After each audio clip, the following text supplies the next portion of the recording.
السلام عليكم ورحمة الله وبركاته. إن الحمد لله نحمده ونستعينه ونستغفره ونعوذ بالله من شرور أنفسنا ومن سيئات أعمالنا. من يهده الله فلا مضل له ومن يضلل فلا هادي له. أشهد أن لا إله إلا الله وحده لا شريك له وأشهد أن محمدًا عبده ورسوله صلى الله عليه وعلى آله وأصحابه وسلم تسليمًا كثيرًا. أما بعد, أيها الإخوة rahimani wa rahimakumullah.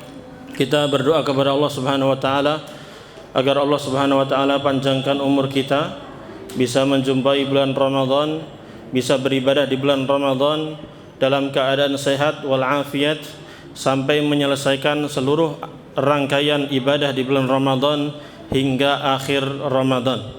Kita juga berharap kepada Allah Subhanahu wa taala agar membimbing kita untuk senantiasa ikhlas dan berusaha mengikuti sunnah Rasulullah sallallahu alaihi wasallam. Karena ikhlas dan mengikuti sunnah merupakan kunci diterimanya amal soleh kita. Kita harus ikhlas meniatkan semua ibadah untuk Allah Subhanahu wa taala, mencari pahala di sisi Allah Subhanahu wa taala, dan kita harus sesuaikan ibadah-ibadah kita sesuai sunnah Rasulullah sallallahu alaihi wasallam. Maka pada kesempatan kali ini kita akan kupas tuntas fikih Ramadan dari PDF yang telah saya pernah bagikan di grup, ya Pak ya. Itu sebenarnya ringkasan dari kitab Sifat Shaumin Nabi sallallahu alaihi wasallam karya Fadilatul Syekh Ali Hasan Al-Halabi rahimahullahu ta'ala. Kemudian saya tambahkan dari beberapa kitab yang lainnya, tapi saya buat secara ringkas biar mudah untuk dibaca, diamalkan. Nah, yang pertama akan kita bahas adalah menentukan awal Ramadan. Bulan Ramadan itu diawali dengan melihat apa? Melihat hilal. Hilal adalah bulan sabit kecil yang muncul di ujung sana, yang menunjukkan itu sudah tanggal besoknya, berarti tanggal berapa? 1 Ramadan. Kalau antum melihat hilalnya di bulan apa? Sya'ban. Ya, ru'yatul hilal biasanya dilakukan oleh pemerintah di tanggal 20 berapa? 9 ya. 29 Sya'ban untuk menentukan apakah besok tanggal 1 atau masih tanggal 30 Sya'ban. Apakah besok tanggal 1 Ramadan atau masih tanggal 30 Sya'ban. Demikian pula kalau mau menetapkan Idul Fitri, apakah besok sudah Syawal atau masih Ramadan, maka juga dengan melihat hilal. Dan alhamdulillah inilah yang diperintahkan, inilah yang dipraktekkan oleh pemerintah kita. Alhamdulillah. Karena memang ini ijma' para ulama, kesepakatan para ulama bahwa kita harus melihat apa? Hilal. Adapun ilmu falak, ilmu hisab, maka itu adalah untuk menguatkan saja, tapi bukan sebagai penentu.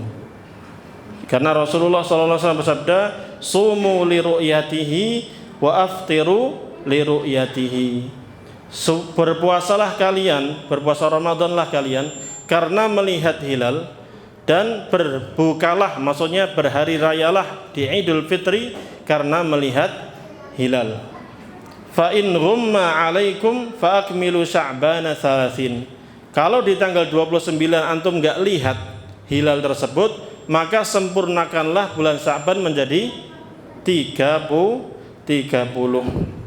Nah, kalau nanti pemerintah menetapkan tanggal 1 Ramadan besok, ya, dan kita bisa melihat hilal saat itu, ya, di sorenya itu, maka bagaimana doa kita?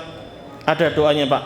Allahumma ahillahu alaina bil yumni wal iman was salamati wal islam rabbi wa rabbukallah. Ya, ya Allah, tampakkanlah bulan hilal itu kepada kami dengan membawa keberkahan dan keimanan, keselamatan dan Islam. Rabbku dan Rabbmu, wahai bulan sabit, adalah Allah Subhanahu wa ta'ala. Ini doanya. Nah, kemudian kita juga dilarang untuk berpuasa di hari yang meragukan, yaumus syak. Hari meragukan adalah tanggal 30 Sya'ban ketika ru'yatul hilal tidak ada atau hilal tidak terlihat di tanggal 29. Ya, sebagian orang ketika 30 Sya'ban dia ragu, ini masih sudah 1 Ramadan atau masih tanggal 30 Sya'ban, maka dia berpuasa sebagai kehati-hatian. Maka Rasulullah SAW bersabda, la taqaddamu ramadhana bi shaumi yaumin aw yaumaini illa rajulun kana yasumu shauman falyasumhu. Janganlah sekalian mendahului bulan Ramadan dengan berpuasa 1 hari atau 2 hari, kecuali seseorang yang sudah biasa berpuasa, maka silahkan puasa. Ya, demikian. Insya Allah sudah jelas. Hadisnya sahih riwayat Imam Muslim. Nah, kemudian setelah ditetapkan 1 Ramadan besok, maka apa yang kita lakukan? Sebenarnya sholat tarawih dulu ya. Tapi kita bahasnya nggak dari tarawih dulu ini. Untuk urutannya saya nggak dari tarawih dulu. Tapi saya dari mulai mau sahur dulu. Tarawih kita tunda dulu. Jadi kita harus kalau sudah ditetapkan 1 Ramadan, maka kita wajib niat. Nah, niatnya ini bisa niat 1 bulan penuh. Saya mau niat puasa Ramadan 1 bulan penuh. Tapi bisa juga niat setiap malam. Maksudnya meniatkan dalam hati bahwa besok saya mau puasa. Ya, karena Rasulullah SAW bersabda, man lam yujmi' as-siyama qabla al-fajri fala siyama lahu. Siapa yang tidak meniatkan puasa sebelum terbit fajar, maka tidak ada puasa baginya. Ya, menunjukkan kita harus ada niat dulu. Ini untuk puasa wajib. Kalau puasa sunnah, ya boleh tidak niat di malam hari. Ya, maksudnya apa? Kalau misalnya di hari Senin, ya antum nggak ada niat untuk puasa, ya bangun sebelum subuh juga nggak sahur, ya sholat subuh ya biasa aja, sholat ke masjid, ya kan? Kemudian pulang dari masjid, belum makan belum minum, lalu antum niat untuk puasa Senin, boleh atau tidak? Boleh. Dan ini pernah dilakukan oleh Nabi kita Muhammad Sallallahu Alaihi Wasallam. Tapi kalau Ramadan harus niatnya dari malam, ya. Kemudian niat itu letaknya di dalam hati dan tidak ada melafadzkan niat. Ini disebutkan dalam Majmu' Fatawa Syekhul Islam Ibnu Taimiyah rahimahullah taala. Beliau menyatakan bahwa ya niat itu cukup di dalam hati, tempatnya di dalam hati dan tidak perlu dilafadzkan. Dan ini adalah pendapat para ulama terdahulu. Memang ada sebagian mutaakhirin, ulama-ulama terakhir dari mazhab Syafi'iyah, mereka menganjurkan untuk melafadzkan niat. Tapi ini pun diingkari oleh ulama yang lainnya dari mazhab Syafi'i sendiri. Ini disampaikan oleh Imam Syekhul Islam Ibnu Taimiyah dalam Majmu'ul Fatawa. Silakan dicek. Ya. Oleh karena itu, lafaz niat nawaitu shauma ghadin an adai fardhi syahri ramadhana lillahi ta'ala, kan gitu. Ini tidak kita dapatkan dalam hadis. Tidak pula dalam perkataan para sahabat. Demikian. Maka bagaimana? Ya sudah, niat dalam hati, keinginan kita untuk mau puasa besok. Kapan kita berhenti tidak makan tidak minum? Kapan kita berhenti tidak makan tidak minum? Kapan, Pak? Kita kan makan tuh, sahur kan? Sahur. Kapan kita nggak boleh makan, nggak boleh minum? Ya, ketika muncul fajar shadiq yang menunjukkan tibanya waktu sholat subuh. Apa dalilnya? Allah berfirman dalam surat Al-Baqarah ayat 187, wa kulu washrabu hatta yatabayyana lakumul khaytul abyadu minal khaytil aswadi minal fajri. Makanlah dan minumlah kalian sampai jelas bagi kalian mana benang putih, mana benang hitam, yaitu waktu fajar, waktu subuh. Oleh karena itu Rasulullah SAW bersabda, apabila kalian mendengar Bilal azan, maka makan dan minum silahkan. Bilal azan itu di azan yang pertama sebelum tiba sholat subuh, itu azan qiyamul lail, kan gitu. Tapi kalau kalian dengar Abdullah bin Ummi Maktum itu azan, ini azan kedua, ini maka jangan makan, jangan minum, karena ini sudah tiba waktu sholat subuh. Terus bagaimana dengan imsak, Ustaz? Imsak itu dilakukan apa? Kenapa? Yaitu membatasi mungkin 10 menit ya, atau 15 menit sebelum azan itu ada sirine berbunyi, atau kadang pengumuman di masjid imsak, imsak. Kenapa ada seperti itu? Itu biasanya dilakukan karena kehati-hatian, biar segera berhenti, biar nggak nabrak sholat azan subuh. Boleh atau tidak? Ini sebenarnya diingkari oleh ulama dari mazhab Syafi'i.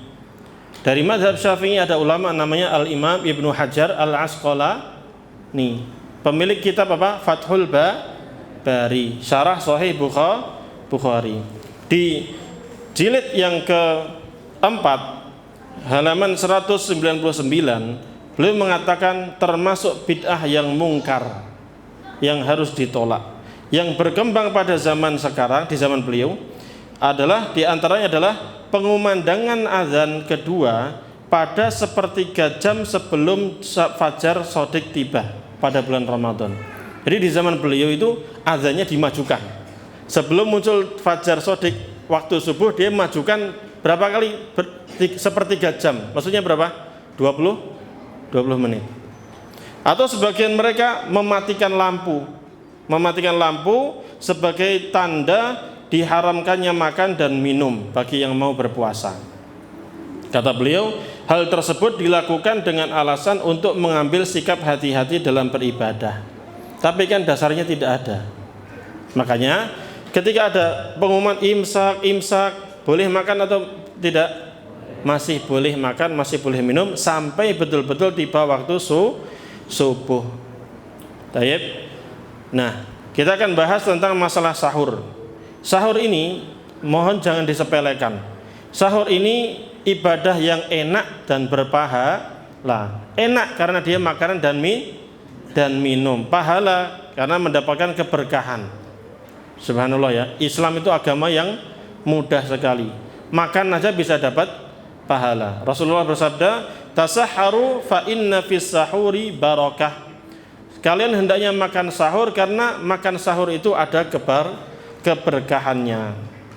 Bahkan beliau mengatakan as-sahuru aklatu barakatin, ya, atau akluhu barakatun, fala tad'uhu walau an yajra'a ahadukum jur'atan min ma. Ya, makan sahur itu adalah makanan yang penuh dengan keberkahan. Maka jangan tinggalkan walaupun kalian hanya minum seteguk air minum. Bahkan beliau mengatakan fa innallaha azza wa jalla wa malaikatahu yusalluna 'alal mutasahhirin. Karena sesungguhnya Allah azza wa jalla dan para malaikatnya mereka bersolawat kepada orang-orang yang sahur. Allah bersolawat artinya Allah memuji-muji mereka, menyanjung mereka, mengistimewakan mereka.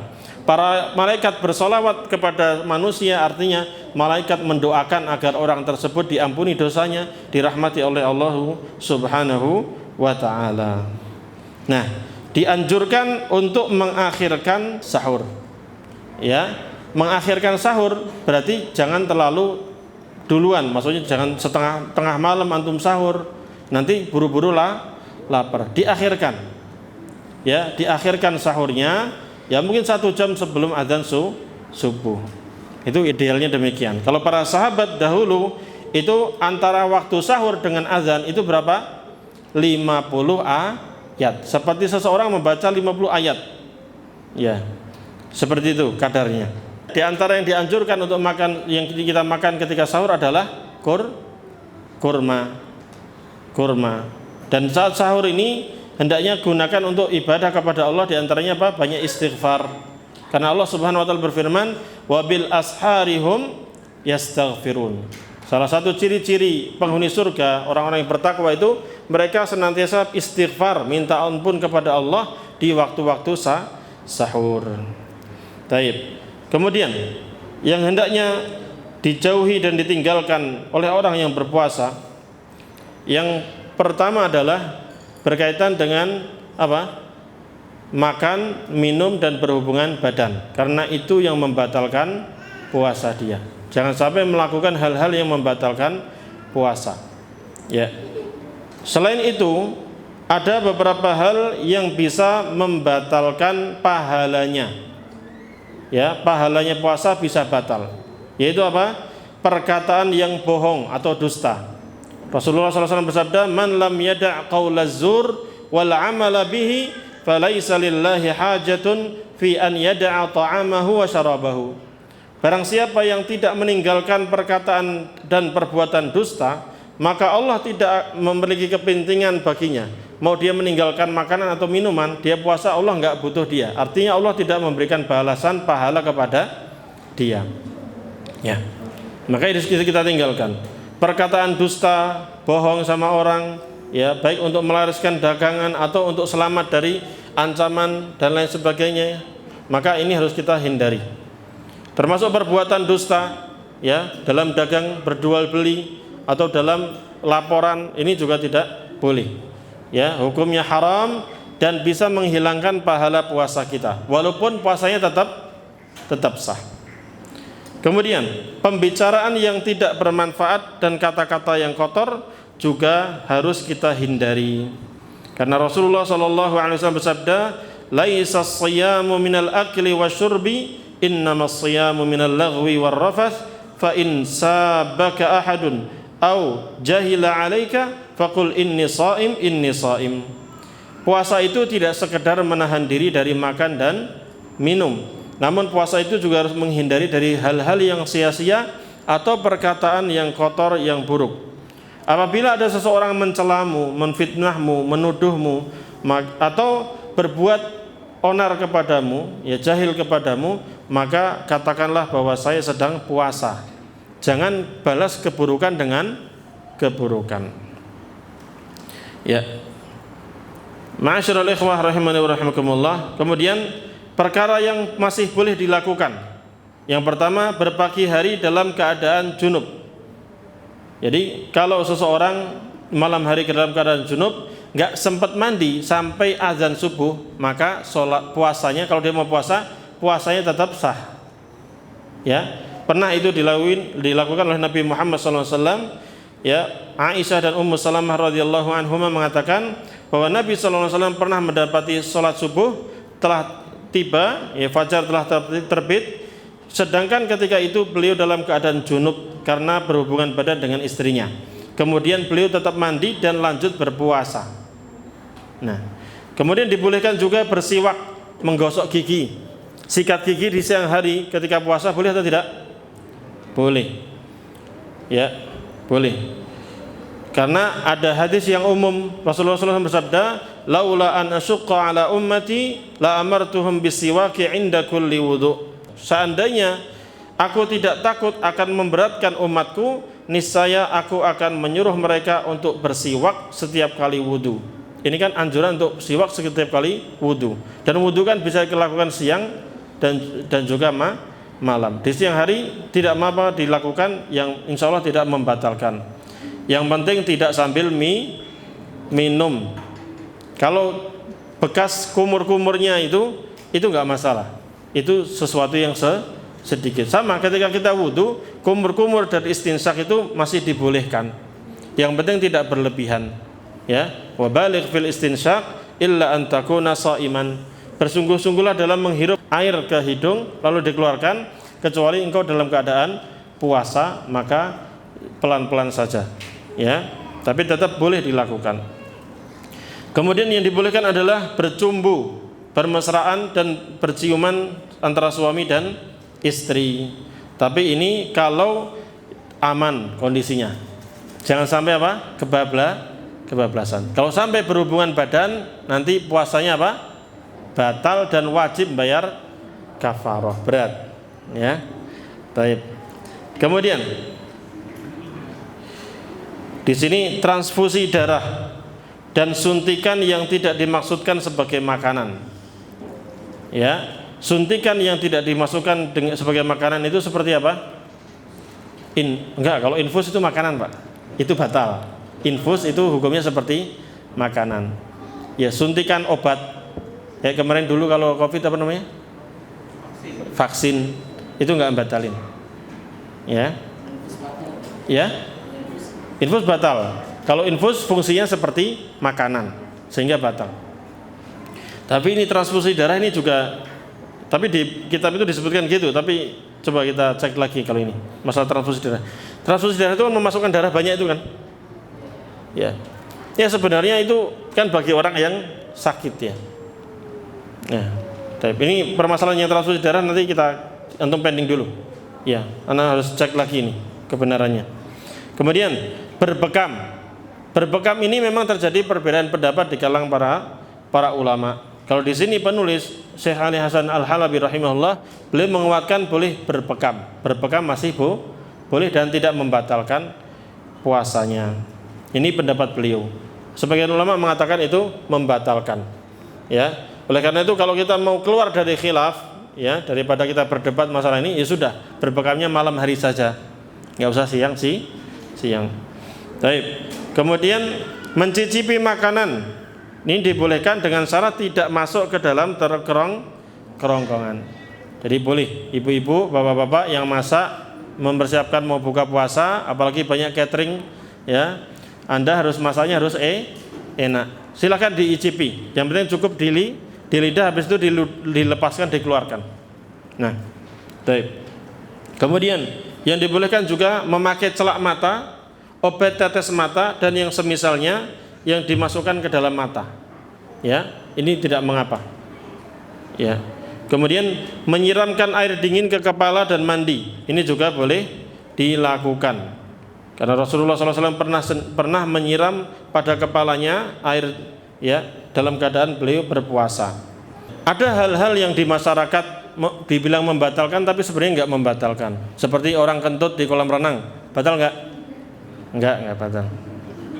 Misalnya saya pernah waktu kecil dulu ada yang bilang gitu, kalau kentut di kolam renang batal. Mungkin keluar air, angin terus keluar, enggak batal. Ya, ada yang pernah dengar enggak apa yang membatalkan puasa di masyarakat? Hah? Upil enggak batal. Nangis batalin enggak batalin. Apa? Muntah, oh ya, muntah yang disengaja. Oh, muntah yang disengaja itu batal. Iya. Tapi kalau tidak disengaja tidak batal. Muntah, Pak. Ya. Man zara'ahul qai'u fala qada'a lahu atau fala haraja lahu. Wa man istaqa'a falyaqdi. Siapa yang muntah tidak sengaja maka tidak mengapa baginya. Tapi kalau dia sengaja mengaduk-aduk mulutnya mual kemudian dia muntah, maka itu membatalkan wudu dia. Membatalkan apa? Puasa dia. Tapi kan dia keluar Ustaz, bukan masuk. Ya? Dia keluar bukan masuk. Keluar, iya. Iya, keluar. Ya ada hadisnya soalnya. Iya. Sama, bekam tadi keluar atau masuk, Pak? Keluar. Itu sebagian ulama mengatakan batal. Iya. Iya. Betul. Berhubungan badan, keluar atau masuk? Iya, keluar. Batal, Pak. Sama, di antara yang membatalkan puasa adalah mengeluarkan air mani dengan sengaja. Batal, Pak. Namanya istimna, onani, itu batal atau tidak? Batal. Itu ada syahwatnya di sana. Nah. Baik. Jadi demikian. Baik. Kemudian selesai berarti ya masalah pembatal wudu, pembatal puasa selesai ya? Apa? Mimisan. Pingsan. Batal enggak ya? Karena hilang akalnya ya. Wallahu alam. Wallahu alam kalau pingsan enggak tahu. Pingsan sebentar ya. Wallahu alam. Nanti kita cek lagi. Mimisan enggak batalin. Iya, keluar darah batal enggak? Enggak semua yang keluar darah batal puasanya, kecuali perempuan keluar darah haid atau nifas itu batal. Kemudian makan minum enggak sengaja itu batal atau tidak? Lupa itu loh. Itu tidak dibatal. Ya. Fa innama at'amahu Allah wa saqah. Karena Allah sedang memberi makan dia dan minuman. Ya. Kalau tidak sengaja. Baik. Berhubungan badan kalau lupa enggak mungkin. Ya. Cukup dimakan sama minum saja yang itu. Baik. Beberapa orang ada yang dibolehkan untuk tidak berpuasa, tapi ada yang harus membayar ada yang harus mengqadha di hari yang lain. Seperti siapa? Orang yang sedang melakukan perjalanan jauh, orang yang safar atau orang yang sakit, ya, yang sakitnya mengganggu puasa atau puasanya bisa mengganggu sakitnya dia. Kalau sakitnya ringan, flu, batuk, ya, kesleo, itu tidak berlaku, ya. Dia tetap wajib puasa. Tapi sakit yang kalau antum puasa tambah sakit atau malah menunda kesembuhan atau malah mengakibatkan meninggal dunia, maka ini mendapatkan keringanan untuk jangan puasa dulu. Allah berfirman, "Faman kana minkum maridun aw ala safarin fa iddatun min ayyamin ukhar." Barang siapa di antara kalian sakit atau sedang perjalanan jauh, maka boleh untuk tidak berpuasa tapi harus diganti di hari yang lain. Jelas Pak ya? Baik. Kemudian wanita yang haid dan nifas ini tidak puasa, bahkan tidak sah kalau dia puasa. Ya, kalau dia puasa enggak sah. Dia harus tidak puasa dan mengqadha di hari yang lain. Orang tua renta dan wanita yang lemah sudah tua sangat, maka ini boleh untuk tidak puasa, tapi dia membayar fidyah 1 hari, memberikan makanan 1 porsi bagi orang yang miskin. Wa 'alal ladzina yutiqunahu fidyatun ta'amu miskin. Dan bagi orang yang tidak mampu untuk puasa, karena tadi sudah tua renta, ya Ibnu Abbas mengatakan ayat ini masih berlaku bagi orang yang sudah tua renta, berat untuk puasa, maka silahkan enggak puasa tapi harus membayar fidyah. 1 hari bayar fidyah 1 porsi makanan diberikan kepada orang miskin. Bisa cicil setiap hari, bisa pula dikumpulkan 30 hari atau 29 hari untuk orang miskin tersebut. Jelas Bapak Ibu? 2 kali atau sekali sehari? Sekali sehari. Bukan 2 kali. Enggak. Kan 2 kali itu. Oh enggak, ini ayat disampaikannya demikian. Ibnu Abbas mengatakan memberi makan kepada orang miskin setiap hari dari hari-hari yang puasanya ditinggalkan, 1 kali saja. Bahkan beliau ketika sudah tua, beliau ngumpulin banyak orang, 30 orang, suruh makan sampai kenyang. Sudah habis itu selesai fidyahnya. Baik. Kemudian wanita hamil dan menyusui. Ya. Ini terjadi perbedaan pendapat apakah dia qadha saja atau harus fidyah atau cukup fidyah saja. Tapi wallahu a'lam bishawab, di sini dikatakan bahwa dia cukup membayar fidyah saja, tidak perlu membayar qadha. Apalagi wanitanya produksinya banyak, ya kan? Hamil lahir, hamil lagi, lahir lagi, hamil lagi. Itu paling mudah bagi mereka fidyah, bayar fidyah, nggak perlu qadha.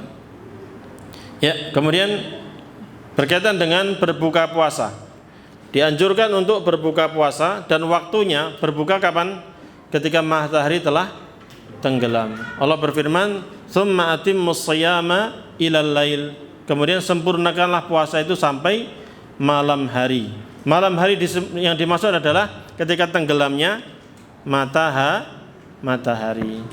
Rasulullah SAW bersabda, "Idza aqbala al-lailu min hahuna wa adbara an-naharu min hahuna wa gharabatis syamsu faqad aftara as-shaim."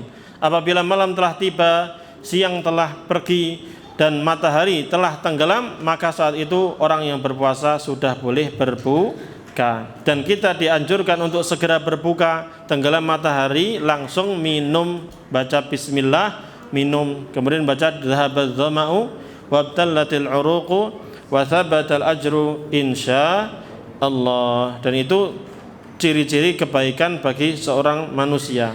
Rasulullah SAW bersabda, la yazalun nasu bi khairin ma ajjalul fitra. Manusia akan senantiasa dalam kebaikan selama mereka menyegerakan berbuka. La yazalud dinu zahiran ma ajjalan nasul fitra li'annal yahuda wan nasara yuakhirun. Agama Islam ini akan senantiasa menang jaya selama orang-orang kaum muslimin menyegerakan berbuka. Karena orang-orang Yahudi dan Nasrani selalu menunda berbuka puasa. Orang Yahudi dan Nasrani, mereka kalau berbuka itu nunggu apa? Nunggu gelap banget dan nunggu munculnya bintang-bintang baru mereka berbuka. Ya, padahal dalam Islam itu apa? Tenggelam matahari boleh berbuka walaupun masih agak terang dikit, ya kan? Ya, demikian. Ya, kalau nunggu bintang itu terbit, ya itu kelamaan. Bahkan bisa jadi sudah masuk waktu sholat Isya. Sholat Isya itu kapan masuknya? Ya, ketika syafaq itu bekas cahaya matahari di ujung barat sana, itu merah-merah itu syafaq nggak ada, blet masuk waktu Isya. Nah, udah Isya belum? Belum, Pak? Belum. Baik. Makanan yang disunahkan untuk berbuka, dijadikan buka puasa adalah kurma. Ya, kurma rutab yang basah kalau nggak ada yang kering. Kalau nggak ada pula, maka air minum. Itu yang dilakukan Rasulullah SAW. Ya, itu yang sunnah. Adapun gorengan yang lainnya boleh hukumnya. Ya, jangan mengatakan itu wajib. Ya. Orang bercanda kadang, enggak, kurma itu sunnah, Ustaz. Kalau gorengan wajib. Nah, ini hukum syariat, jangan buat mainan. Ya, kalau wajib itu apa artinya? Kalau meninggalkan dosa. Oh, bahaya. Baik. Kemudian doa saat berbuka adalah apa tadi? Zahabadz dhama'u wa tallatil 'uruqu wa thabatal ajru insyaallah. Caranya gimana? Azan, langsung ambil air minum atau langsung makan kurma juga enggak apa-apa. Kemudian ngucapin apa? Enggak tadi. Azan, baca bismillah dulu, kemudian minum, ambil kurma, selesai baru apa? Zahabadz dhama'u wa tallatil 'uruqu wa thabatal ajru insyaallah, lanjut lagi makan. Ya, seperti itu. Dan perbanyaklah berdoa karena di saat itu doanya diijabahi oleh Allah Subhanahu wa taala. Kemudian kita dianjurkan untuk memberikan buka puasa kepada orang lain. Nah, ini sekarang Allah sudah mudahkan dengan adanya masjid-masjid ini, termasuk Masjid Al-Abrar mengadakan buka puasa bersama. Nah, antum donasikan uangnya nanti dipakai untuk apa? Buka puasa. Maka setiap makanan yang dimakan dari uang antum oleh orang yang berpuasa dimakan, dijadikan buka puasa, itu akan berpahala bagi kita. Kita mendapatkan pahala orang yang puasa. Man fattara sha'iman kana lahu mithlu ajrihi ghaira annahu la yanqusu min ajri shaimi syai'an. Siapa yang memberikan makanan kepada orang yang berpuasa, lalu dia gunakan itu untuk buka puasa, maka dia mendapatkan pahalanya orang itu tanpa mengulangi pahalanya orang tersebut. Ya, seperti itu. Ya, maka kita berlomba-lomba. Semakin banyak yang kita kasih, semakin banyak pula pahala yang kita dapatkan. Walaupun itu adalah air minum saja. Ini justru yang sangat dibutuhkan atau tidak? Ini termasuk kurma. Kurma juga sangat dibutuhkan bagi orang berpuasa. Tapi ingat, cari kurma yang terbaik. Soalnya kurma banyak, Pak. Ada yang dipres itu kan, orang pada makan nggak itu? Hah? Buat jus malah. Ya, cari yang enak. Apalagi yang ada tangkainya. Nah, gitu. Orang suka. Atau ada yang empuk-empuk lah. Yang enak-enak, yang manis-manis. Sehingga orang akan berebut ngambil itu dan dia gunakan untuk berbuka puasa. Barakallahu fikum. Silakan adzan dulu. Baik. Jadi kalau kita ingin mendapatkan pahala yang banyak, maka hendaknya kita banyak-banyak memberikan buka puasa bagi orang yang berpuasa. Ya, ini simbiosis mutualisme. Ada istilah apa? Simbiosis mutualisme, saling menguntungkan. Orang yang berpuasa alhamdulillah dapat apa? Makanan. Orang yang berbuka alhamdulillah dapat pahala orang yang puasa tersebut tanpa mengurangi pahalanya dia. Dan kita yang dikasih makanan ini, kita doakan, Pak. Makanya kalau ada donatur itu donaturnya didoakan. Atau ada yang ini sebenarnya doanya umum ya. Kalau ada orang yang ngasih makanan ke kita, ada yang ngasih ya hadiah kepada kita, doakan ini. Ya. Doanya apa? Ya. Ketika kita dikasih bukaan puasa, di antaranya aftara indakumus shaimun wa akala ta'amakumul abrar wa sallat 'alaikumul malaikah wa sallat 'alaikumul malaikah. Orang-orang yang berpuasa telah berbuka di sisi kalian, orang-orang baik telah memakan makanan kalian, dan para malaikat telah bersolawat kepada kalian. Jadi kalau bahasa kita, Bapak terima kasih jazakumullah khairan sudah memberikan buka puasa kepada kami. Ini yang makan di sini orang-orang yang berpuasa, Pak. Insya Allah Anda akan mendapatkan pahala yang besar. Demikian pula doa yang lain. Ya, Allahumma at'im man at'amani wasqi man saqani. Ya Allah, berikanlah makanan kepada orang yang telah memberikan makanan kepadaku, dan berikanlah minuman kepada orang yang memberi minum kepadaku ini. Jadi biar Allah membalas dia dengan pahala yang berlipat ganda. Demikian pula doa yang berikutnya. Allahumma barik lahum fima razaqtahum waghfir lahum warhamhum. Ya Allah, berkahilah rizki yang telah Engkau berikan kepada mereka, ampunilah mereka dan rahmatilah mereka, sayangi mereka. Ya, kita doakan orang yang ngasih makan atau minuman kepada kita. Bayangkan, Pak. Berarti orang yang ngasih buka puasa itu, dia mendapatkan berapa keutamaan? Banyak tadi. Yang pertama, pahala orang yang puasa. Dia mendapatkan transferan pahala orang yang puasa. Yang kedua, dia dapat doa ini. Doanya apa tadi? Ya Allah, berikan makanan kepada orang yang ngasih makan. Berarti balik lagi makanan itu kepada kita, berupa rezeki yang Allah berikan nanti. Allah yang ngatur nanti. Kemudian dia mendoakan apa? Keberkahan dalam rezeki kita. Berkah, Pak. Rezeki kalau berkah luar biasa. Berkah itu apa? Ya bertambahnya kebaikan dan tetap ada, nggak lenyap. Kemudian apa? Mereka berkata, waghfir lahum, ampunilah mereka. Berarti kita mendapatkan apa? Ampunan dari Allah. Warhamhum, rahmatilah mereka. Loh, banyak berarti. Pahalanya banyak. Masya Allah. Semoga Allah memudahkan kita untuk mengamalkannya. Ya Pak ya. Taib. Berikutnya, kita masuk langsung ke masalah. Kalau masalah kafarah sudah tahu ya, kafarah jima ya. Orang berhubungan badan di siang hari sengaja, ya nggak mungkin lupa juga kayaknya, ya sengaja, soalnya dua orang kan, ya sengaja dia, maka dia ngapain? Ganti hari itu dia batal puasanya dan harus ganti di hari yang lain plus bayar kafarah. Kafarahnya apa?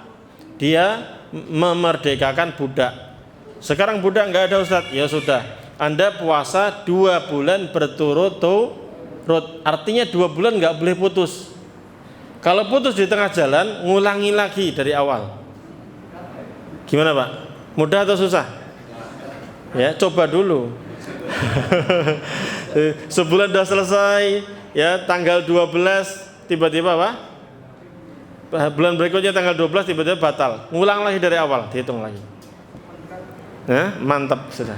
Makanya kalau mau berhubungan badan mikir-mikir dulu kan. Terus itu Ustaz, kalau kan ada kalau misal nggak mampu Ustaz. Iya, kalau nggak mampu, ya nggak mampu puasa, nggak mampu puasa 2 bulan berturut-turut, maka bayar fidyah, ngasih makan 60 orang miskin. Bisa atau enggak? Coba dulu. Pokoknya coba dulu. Insya Allah sih antum bisa. Ini bisa dicicil 60 orang miskin ini. Bisa dicicil. Jadi nggak harus sekali ngasih, ya nggak mampu juga, ya gimana lagi? Itu kan yang terjadi di zaman Nabi itu Pak, nggak mampu dia. Akhirnya Nabi SAW ngasih apa? 1 keranjang apa? Kurma. Tolong kasihkan orang yang miskin di antara di kota ini. Dia mengatakan apa? Yang paling miskin saya ya. Saya yang paling miskin. Akhirnya sudah. Akhirnya ya udah bagi keluarga antum aja dah. Gitu. Iya, bonus. Itu untungnya orang miskin tuh. Tapi zaman sekarang yang semiskin itu ada nggak? Nggak tahu, kita belum dapat. Dia nggak punya apa-apa dia. Ya, taib. Terkait fidyah tadi apa? Kalau fidyah tadi apa? 1 hari 1 porsi makanan. Baik, jelas kalau itu ya. Baik, kita masuk di sholat tarawih dulu. Ya, karena sudah malam, sholat isya, lalu kita melaksanakan sholat tarawih. Man qama ramadhana imanan wa ihtisaban ghufira lahu ma taqaddama min dzambi. Siapa yang qiyam Ramadan. Jadi namanya banyak, Pak. Qiyam Ramadan, tarawih, sholat tahajud, sholat qiyamul lail, ya itu. Kalau sholat malam di bulan Ramadan seringnya diistilahkan apa? Sholat tarawih. Tarawih itu sebenarnya diambil dari kata-kata rohah, istirahat. Kenapa? Karena Nabi SAW itu kalau sholat tarawih itu panjang. Pernah dengar hadisnya? Rasulullah SAW pernah, kan muncul beliau cuma 3 kali. Ya, 3 kali. Yang pertama beliau dari isya sampai sepertiga awal malam. Jam berapa itu kira-kira? 11 atau 10 ya? Sepertiga awal malam. Nah, selesai. Terus beliau nggak datang lagi. Datang lagi beliau keluar untuk sholat. Itu beliau sholat sampai setengah malam. Jam berapa? 12. Ya, gitu 12. Sampai dari isya sampai tengah malam, pertengahan malam. Nah, hari yang ketiga, yang maksudnya yang berikutnya, beliau SAW sholat dari isya sampai mau subuh. Dah mau subuh, sampai sahabat mengatakan kami khawatir nggak bisa sahur. Saking apa ini? Pewanjangnya. Makanya dilakukan 2 rakaat, sholat lagi 2 rakaat, kemudian istirahat. 2 rakaat, salam, 2 rakaat, istirahat. Baru witir.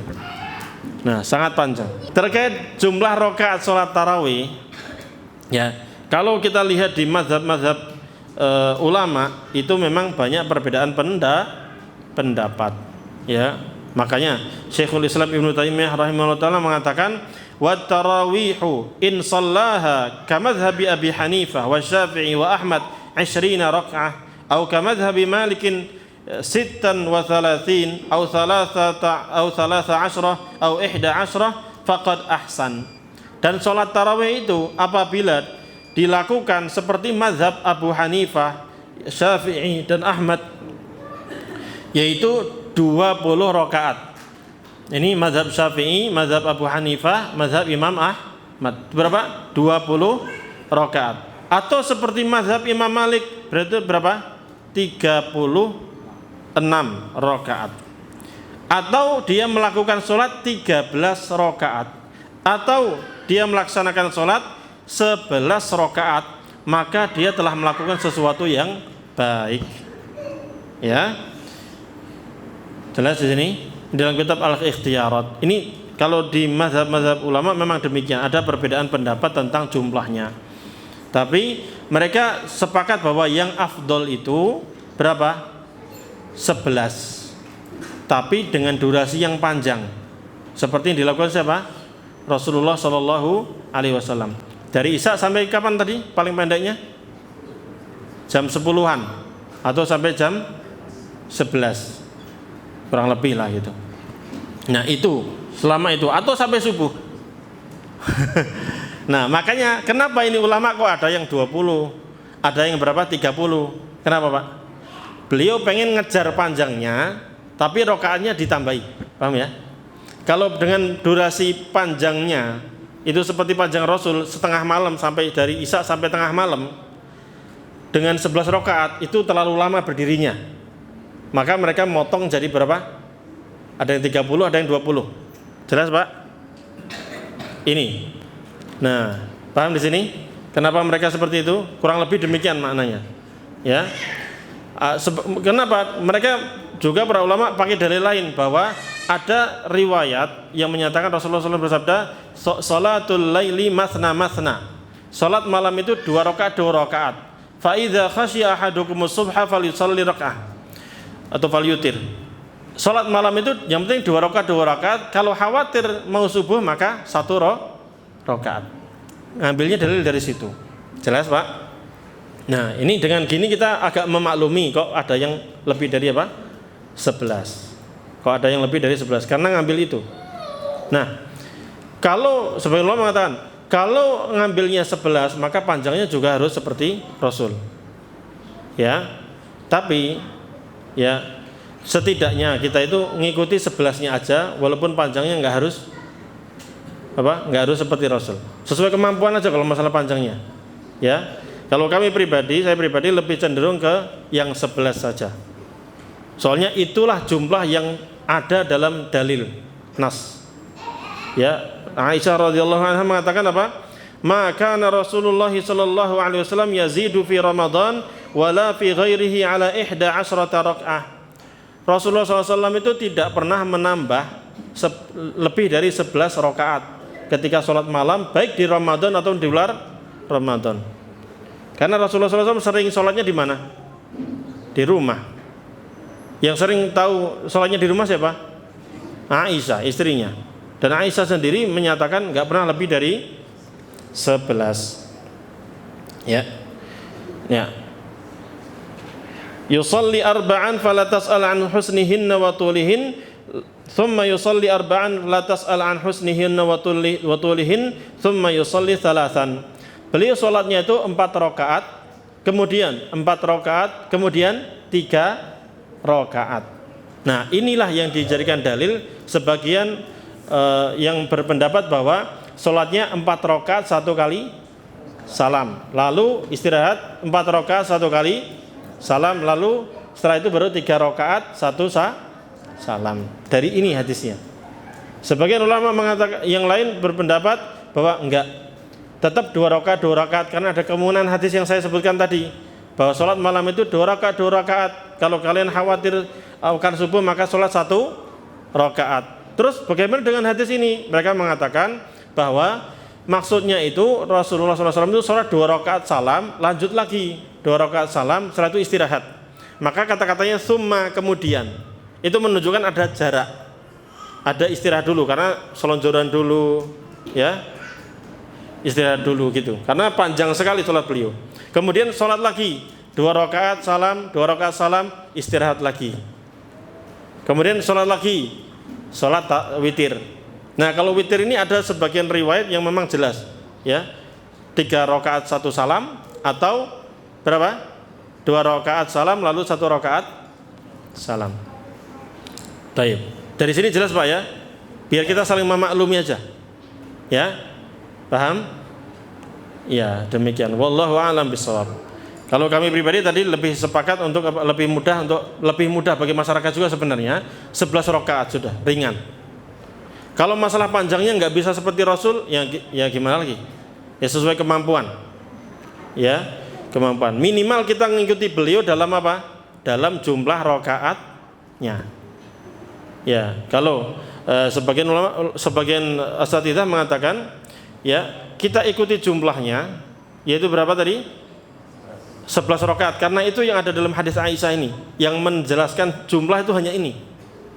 Adapun hadis sholatul laili masna masna, sholat malam itu berapa? 2 itu menunjukkan caranya, cara mengerjakannya. Jadi 2 rakaat salam, 2 rakaat salam gitu. Tapi jumlahnya berapa?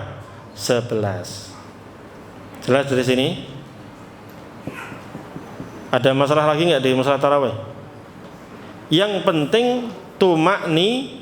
Nah, jangan sampai 11 rakaat itu setengah jam, sementara yang 23 itu hanya 7 menit. Nah, khawatirnya nggak ada tumakninahnya. Kalau nggak tumakninah, khawatirnya tidak sah. Apalagi baca Al-Fatihahnya harus benar, rukuknya betul-betul sudah lurus, baru berdiri lagi gini, ya kan? Kalau terlalu cepat makmumnya juga bingung, iya kan?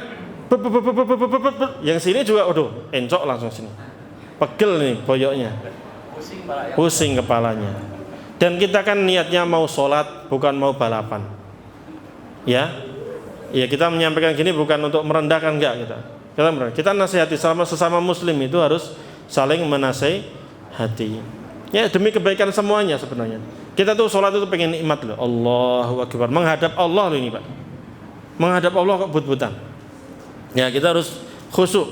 Ya, kita nikmati sholat kita. Ya.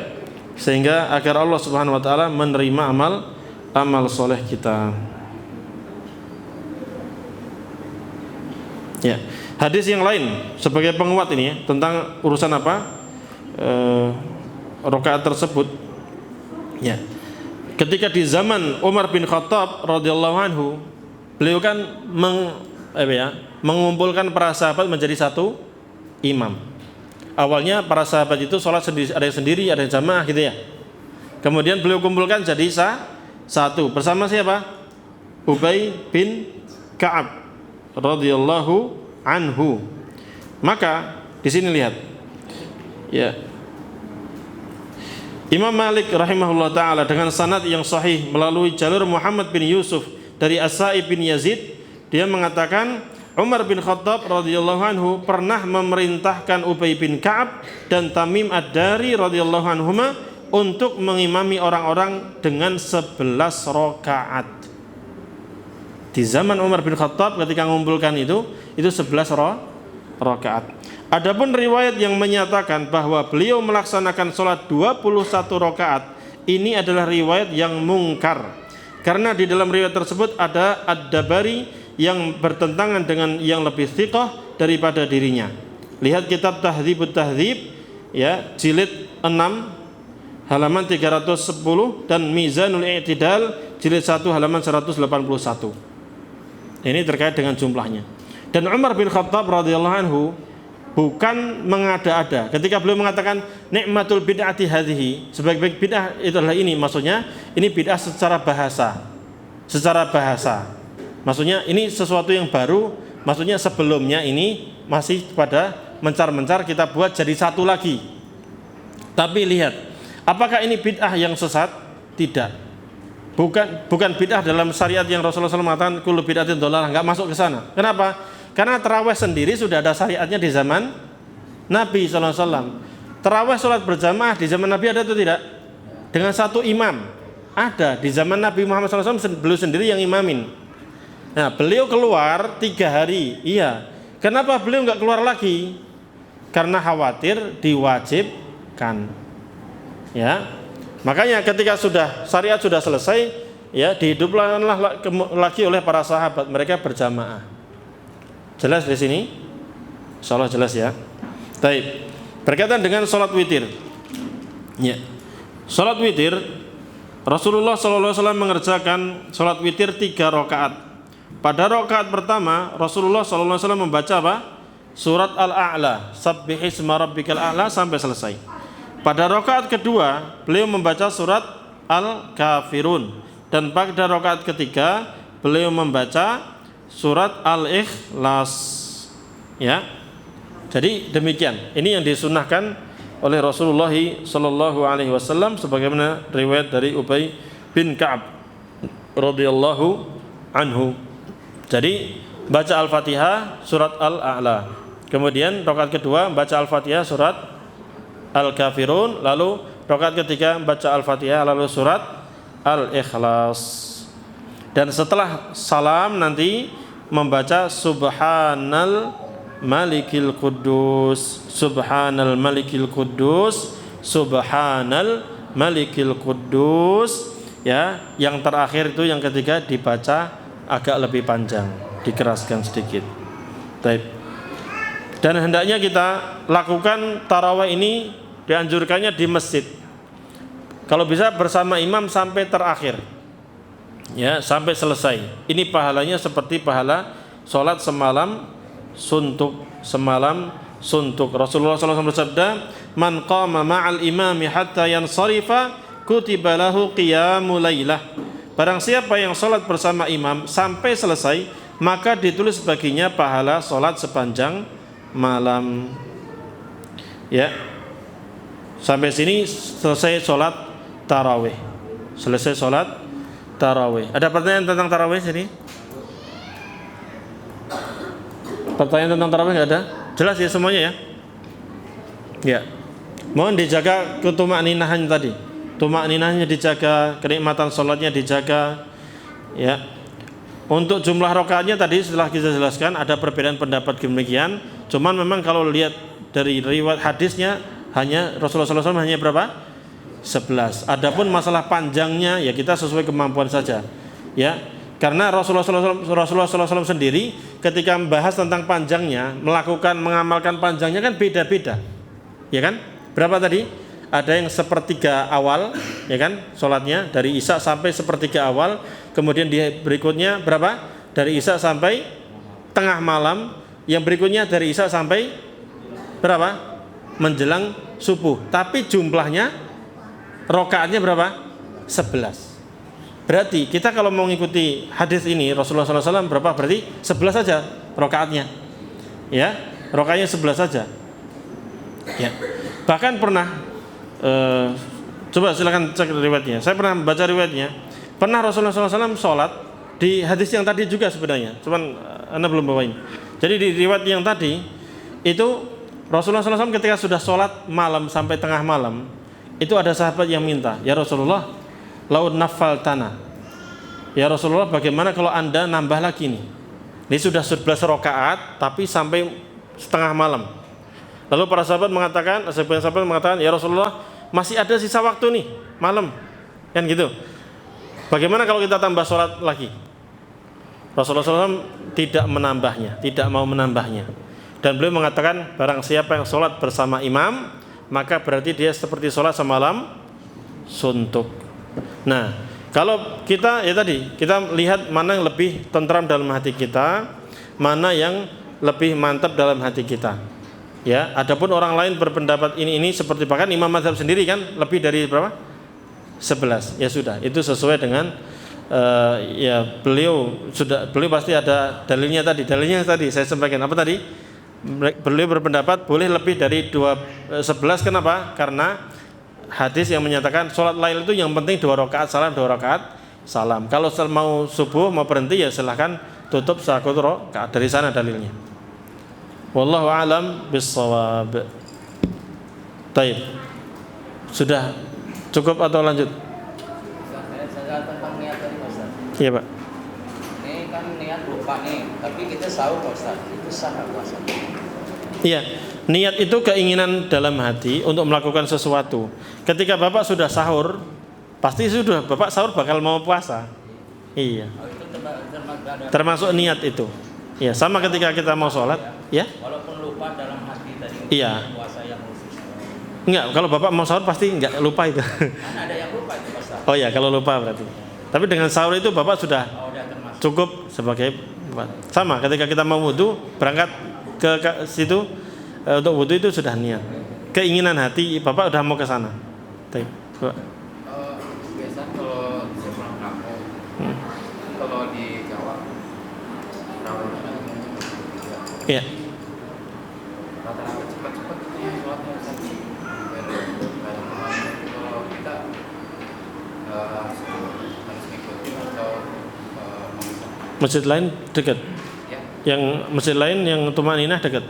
rata-rata Rata-rata kayak gitu. Secepat apa itu Pak? Masih normal nggak? Ya mungkin ini cepat itu kan bisa tadi kalau sampai tumaninahnya nggak ada, itu bisa nggak sah, khawatirnya nggak sah. Kita nggak nuduh ya, cuman khawatirnya nggak sah. Tapi kalau masih lumayan tumaninah, paling hanya cepat itu karena bacanya itu pendek-pendek suratnya, paling biasanya kan dari Al-Qari'ah sampai Anas gitu kan, dulang aja terus itu. Hah? At-Takatsur. kita belum nempelin aja udah narik. Oh, udah sampai segitunya. Sampai nggak bisa baca sujud, doa sujud. Iya. Baik. Itu mungkin Bapak bisa usulkan kepada DKM masjidnya, Pak, tolong dipelanin dikit. Tapi kalau mencari masjid yang agak jauh, nggak apa-apa. Silakan. Ya, silakan. Kalau misalnya di masjid itu Bapak kurang seret karena nggak tumaninah, Bapak bisa cari masjid lain. Ya, apalagi puasa Bapak dari maghrib dapat buka gratis kan lumayan juga. Cari masjid yang ramai, buka gratis enak. Nah, intinya Ramadan ini kita berusaha untuk bagaimana ibadah kita itu berkualitas. Ya, kalau kita sekitar masjid kita misalnya kurang nikmat sholatnya karena terlalu cepat nggak tumaninah, ya kita bisa cari masjid yang lain. Nah, lagian ini juga sholatnya hukumnya apa? Sunnah muakkadah. Ya semestinya nanti kalau mau baik lagi kita datangi ke pengurus masjidnya, Bapak Saya senang untuk sholat di sini karena ini dekat rumah saya. Cuman sangat disayangkan kalau sholatnya terlalu cepat. Nah, lebih baik kita memperbaiki gitu. Bagaimana kalau ya agak dipelanin aja sholatnya. Soalnya saya tadi sujud nggak bisa membaca itu Pak. Lagi mau sujud, Allahu Akbar, Bapak sudah naik, Allahu Akbar lagi. Gitu. Itu bisa diusulkan seperti itu. Ya ada yang nerima, yang alhamdulillah, ada yang terima. Kalau ditolak ya sudah. Yang penting sudah menasihati. Wallahu a'lam bishawab. Silakan Pak. Untuk dua kunut itu ada yang dari awal Ramadan, ada yang tengah, ada yang terakhir. Itu yang laku itu di Mas. Ya, kunut witir itu sama, hukumnya juga sunnah. Rasulullah SAW mengajarkan kepada Al Hasan atau Husain untuk kunut witir. Nah, bisa dilakukan, kadang-kadang dilakukan, kadang enggak, atau mau dirutinin setiap malam juga enggak masalah. Nah. Ya, kunut witir itu juga ada yang sebelum ruku, ada juga yang setelah ruku. Ya, kunut witir itu Pak bisa dilakukan sebelum ruku. Jadi habis membaca apa? Al-Ikhlas itu langsung Allahumma hdina fi man hadait wa afina fi man hadait baru ruku. Ada yang gitu, ada yang ruku dulu, i'tidal baru kunut. Assalamualaikum Ustaz, bagaimana jika kita mengasih makanan berbuka puasa tapi kualitas orang yang berpuasa itu misalnya hanya dapat lapar dan haus, apakah kita akan mendapatkan pahala 100% atau bagaimana? Ya kita kan nggak tahu dia dapat pahalanya gimana. Ya sudah, kita berbaik sangka yang minum, yang makan, yang kita kasih itu orang-orang yang pahalanya 100%, ya kan? Yang penting kita ngasih aja Bu. Nah. Assalamualaikum Ustaz, bagaimana kalau sholat tarawih berjamaah tapi di rumah? Tolong jelaskan hukumnya. Jazakallah khairan. Tidak mengapa sholat jamaah di rumah. Nah, ada lagi? Nah,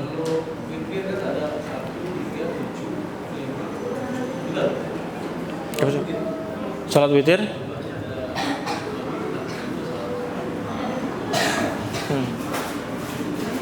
Iya. Ya, kalau kita mau mempraktekkan sholat witir dengan jumlah tadi, mau 1 rakaat 1 salam gitu ya, 2, 3 rakaat atau 5 rakaat 1 salam gitu ya, itu silakan, tapi diumumin ke jamaah dulu. Iya. Tapi memang itu bisa, cuman agak repot. Khawatirnya lupa rakaatnya nanti pusing. Tapi bisa Pak, kalau memang mau diterapkan silakan. Iya. Ada lagi? Di makan dan minum itu ketika azan selesai atau azan awal? Karena kita mungkin ada yang kesiangan di situ. Oh. Bangun pas Ya. Batasan makan minum waktu sahur maksudnya itu apakah ketika azan mulai atau nunggu azan selesai? Artinya kalau azan selesai, azan masih berlanjut, masih bisa makan minum gitu? Enggak. Azan tet itu sudah berhenti. Soalnya kan batasnya tadi sebenarnya fajarnya itu. Fajar sodik ya sudah tit, azan subuh ya sudah. Soalnya muadzin juga kadang terlambat. Ya kan? Muadzin kadang terlambat. Nah, jadi ketika sudah waktunya subuh, tit, udah waktu itu sudah berhenti kita, tidak makan, tidak minum. Tidak perlu nunggu azannya selesai. Ya sudah, kalau orang tiduran bangun pas azan ya sudah, nggak usah sahur. Ya. Dan sahur ini hukumnya apa Pak? Sunnah muakkadah. Jadi seandainya misalnya tadi kita mau udah niat sahur nih, udah niat puasa kan, cuman qadarullah ketiduran, bangun-bangun sudah azan, maka sudah langsung aja lanjut puasanya.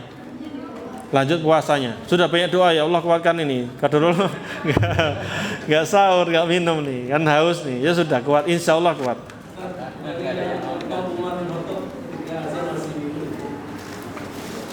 Ya, itu kehati-hatiannya sih, Pak, mending dihindari. Ya, hindari. Kalau di hadis itu kan apabila kalian mendengarkan azan sementara air minum itu sudah di sini, dari tangan, maka jangan letakkan sampai dihabiskan, diminum. Ya, sekedarnya aja. Ya, kan yang di tangan gini loh, bukan yang di piring. Oh, wallahu a'lam. Yang permasalahan yang belum dibahas aja. Kalau masalah Lailatul Qadar sudah tahu, tinggal baca bukunya itu aja. Iktikaf sudah tahu, insyaallah gampang. Ya, tinggal kita target Ramadan ini kalau bisa kita maksimalkan. Membaca Al-Qur'annya maksimalkan. Yang tahun lalu misalnya, wah nggak sempat khatam Ustaz, tahun lalu karena sibuk gini-gini. Sekarang coba ditarget. Hendaknya Ramadan kali ini lebih baik daripada tahun lalu. Dari baca Al-Qur'annya atau dari zikirnya, ya. Termasuk amal soleh yang harus kita jaga itu zikir ini. Minimal paling enak itu zikir. Ya, sebaik-baik orang yang beribadah itu kan yang paling banyak zikirnya. Ya. Ketika ditanya, siapakah orang yang berpuasa yang paling baik, adalah yang paling banyak apa? Zikirnya. Jadi apalagi kita pekerja, misalnya jaga warung misalnya, ataupun yang lain di pasar, itu kan waktunya banyak kita apa? Gunakan untuk ngangkat barang, untuk ini dan seterusnya. Paling enak gimana? Banyak zikir. Zikir itu kan gampang. Subhanallah, alhamdulillah, Allahu akbar, la ilaha illallah, astagfirullah, gitu aja. Perbanyak zikir. Ya, gunakan Ramadan. Soalnya bulan Ramadan ini sebulan penuh dilipat gandakan banyak semua amal solehnya. Apalagi ketika di malam hari, di 10 malam terakhir itu sangat dilipat gandakan. Kalau sampai di Lailatul Qadar, wah pahalanya besar Pak. Makanya kalau sudah masuk 10 hari terakhir nanti dianjurkan untuk iktikaf. Nah, ini sudah ada pembahasan iktikaf di sini sebenarnya. Iktikaf ini yang utamanya itu dimulai dari malam berapa? 21. Kapan malam 21? Yaitu hari ke-20 Ramadan, lalu tiba waktu maghrib. Nah itu maghribnya.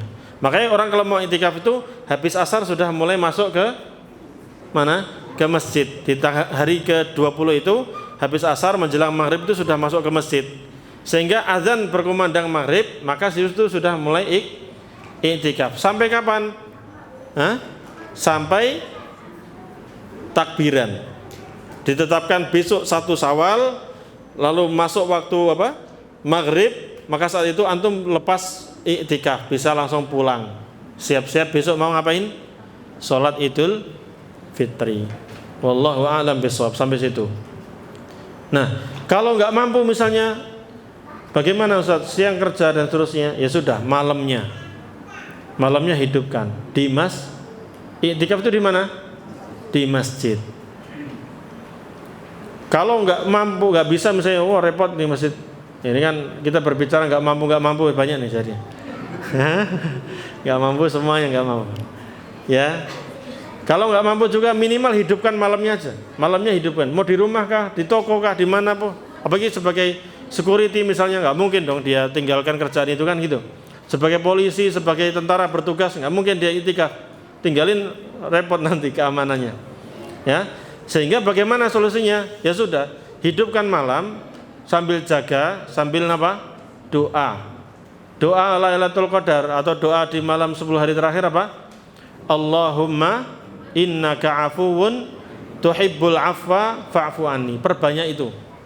Ya Allah, Engkaulah yang maha memaafkan. Engkau sangat memaafkan. Engkau cinta memaafkan. Maka maafkanlah saya. Kan gitu doanya. Allahumma innaka afuwun tuhibbul afwa fa'fu anni. Kalau untuk sendiri fa'fu anni, kalau bareng-bareng fa'fu anna. Perbanyak doa itu. Ya sambil jaga, sambil tugas. Soalnya kita kan kerjaan masing-masing ya. Kecuali jadi pengacara. Pengangguran banyak acara. Nah, itu lain itu insyaallah bisa iktikaf yang gitu-gitu. Ya. Gunakan sebaik-baiknya. Sampai nanti ditetapkan 1 Syawal besok, maka antum langsung takbiran. Ya, dalilnya apa? Allah berfirman, walitukmilul iddata walitukabbirullaha ala ma hadakum wa la'allakum tashkurun. Ya. Dan hendaknya kalian menyempurnakan bilangan hari-hari atau bulan Ramadan itu sampai sempurna. Berarti ditetapkan 30 atau 29 hari, besoknya sudah 1 Syawal, selesai langsung walitukabbirullaha ala ma hadakum. Kalian takbir Allahu Akbar, bisa 2 kali, bisa berapa? 3 kali. La ilaha illallah wallahu akbar, Allahu akbar walillahil hamd. Dibaca terus saja kayak gitu. Ya, enggak perlu pakai trompet, enggak perlu pakai beduk, enggak perlu pakai kentongan, ya, enggak perlu keliling-keliling. Karena ini takbir. Sendiri aja Allahu akbar, la ilaha illallah, Allahu akbar walillahil hamd, sampai ya malamnya istirahat aja, malamnya istirahat, tidur. Siap-siap besok mau sholat Idul Fitri. Kalau ibu-ibu mau masak opor ayam sama lontong sayur, ya sambil masak sambil apa? Takbiran. Ketika nanti ya sebelumnya itu ya bayar zakat. Ya sedikit-sedikit. Bayar zakat kapan? Bisa 2 hari sebelum sholat Idul Fitri. Berarti bisa tanggal berapa? 28, 29. Ya, karena kemungkinan 29 kemungkinan 20. Itu bisa mulai antum kasihkan ke orang fakir miskin. Ya, walaupun sebagian ulama mengatakan yang afdal adalah pagi hari. Cuma kan pagi hari apa? Kita repot. Kalau orang miskinnya dekat kita, langsung kita pagi hari subuh di hari Idul Fitri, bagus. Tapi kalau repot ya sudah. Malamnya juga nggak apa-apa. Malam sholat Id kita bagi-bagi apa? Kepada fakir miskin itu. Zakat fitrah berapa kilo? Hah? Ada yang menyatakan 2,5, ada yang mengatakan 3 kilo untuk setiap orang, termasuk anak-anak kita masuk ke sana, masuk ke sana. Jadi walaupun belum balik, ya, sebagian malah menyatakan janin itu kalau sudah lebih dari 4 bulan itu apa? Sudah bayar zakat fitri dan diberikan kepada orang miskin berupa apa? Makanan pokok, yaitu beras. Adapun mau ditambah baju-baju lebaran itu silakan, tapi enggak masuk kepada masalah zakat fitri. Ada lagi masalah lain enggak? Cukup ya? Ya, Pak. Nah.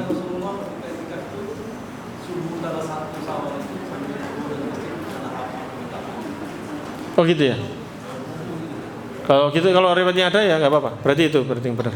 Itu wallahu alam sah. Subuh hari. Batasnya itu ya. Saya belum tahu sih Pak. Batasnya apakah sampai harus subuh salat Id gitu?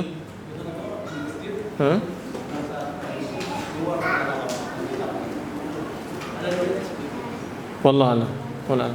Nah. Kalau itu sahih berarti kita amalkan yang itu. Walaupun yang sering di masyarakat seringnya malamnya udah pulang. Soalnya itu sudah selesai bulan Ramadannya kan udah selesai sebenarnya. Malam sholat Id itu kan Ramadannya udah selesai, udah Syawal itu. Iya kan? Wallahu a'lam bishawab.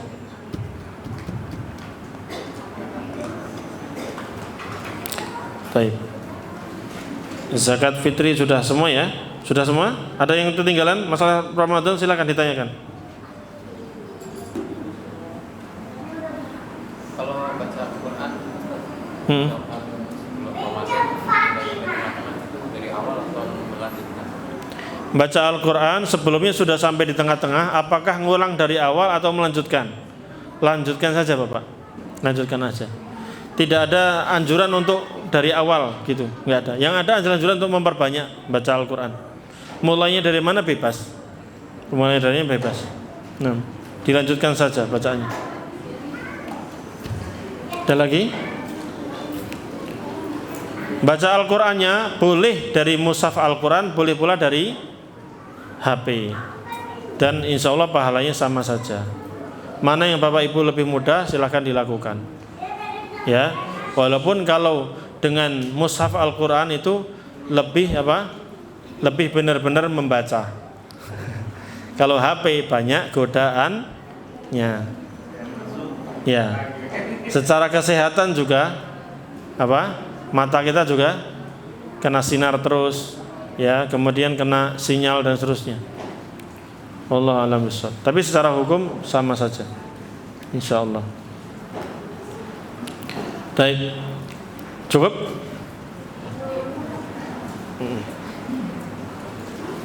Baik, kalau demikian kita tutup saja dengan doa kafaratul majlis.